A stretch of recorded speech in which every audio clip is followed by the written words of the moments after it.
আপনার কমেন্টে যে দেখেন একদম একদম পারফেক্ট দিচ্ছে।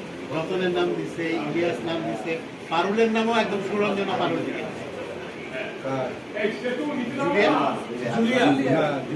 জুলিয়ার নাম দিছে, জুলিয়ার নাম না না দিছে পারুল। একদম সম্পূর্ণ ঠিক দিচ্ছে। একজন দিছে কিন্তু ও আর অন্যগুলোর নাম দেয়নি। একজনও তো দিতে হবে, আমার 6 জনের নাম না দিতে হবে। 6 জনের নামই দিচ্ছে, ঠিক দিচ্ছে। কার কি নাম ভাইয়া বলেন, এই 6 জনের যে বললেন? হ্যাঁ আমি বলতে পারি। হ্যাঁ, আমি জুলিয়াপার নাম? জুলিয়ার নাম হচ্ছে সুরঞ্জনা পারুল। শাঙ্কু পাঞ্জা?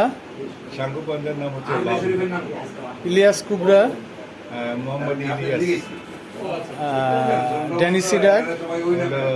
রতন সিদ্দিকীর নাম ছিল রতন বলা। অঞ্জনা দি?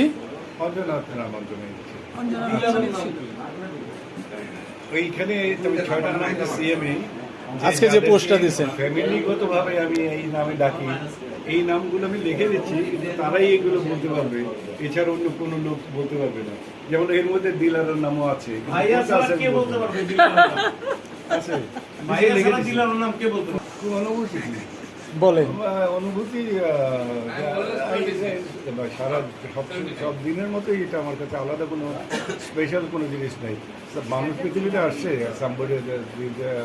ডেট শেষ হয়ে যাবে, সে আগে চলে যেতে হবে, ডায়ের প্রিপেয়ার ফর দ্যাট। আল্লাহ তারা ডাকবে না, আল্লাহ তাকে চলে যাবে। বাট ভাইয়ার হার্টটা অলওয়েজ 26, এটা রিয়েল। 21শে ফেব্রুয়ারি এবং আপনার জন্মদিন একই দিন। হ্যাঁ, এইটা তো জন্মদিন এটা সৃষ্টিকর্তা করে দিচ্ছে পরবর্তী কথায়। আমি তো আর জানতাম না যে 21শে ফেব্রুয়ারি আমি জন্ম নিয়েছি প্রথমে 21শে ফেব্রুয়ারি। আর পরবর্তী পর্যায়ে হয়তো এই যে জন্মদিনে অন্য অন্য ঘটনা ঘটেছে বা সেই কারণে জন্য হয়েছে।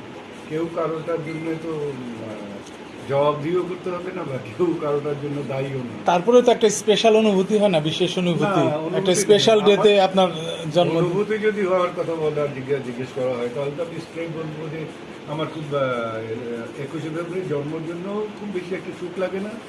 আর 21শে ফেব্রুয়ারি যদি স্বাধীনতা মানে ভাষা আন্দোলনের দিন হয়, তাহলে তার জন্য দুঃখ লাগে। কারণ বাংলা ভাষাকে যেভাবে সর্বনাশ করা হচ্ছে এখন, বাংলাকে আমরা বাংলা বলছি না, আমরা বাংলিশ বলছি, সেখানে 21শে ফেব্রুয়ারি নিয়ে সুখী হওয়ার মতো কোনো কিছু আমার কাছে জানা নেই, আমাকে কিছু মনে করে না।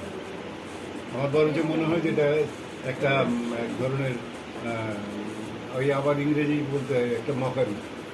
কারণ মনে হয় যেন ওই একটা কথাই শুনেছিলাম যে মেয়েদের মতো, যে বাপের বাড়ি বছরে একবার আসলো, 1 মাস পর্যন্ত বেড়ালো ঠেলালো, তারপরে চলে গেল 11 মাস গিয়ে কষ্ট করে।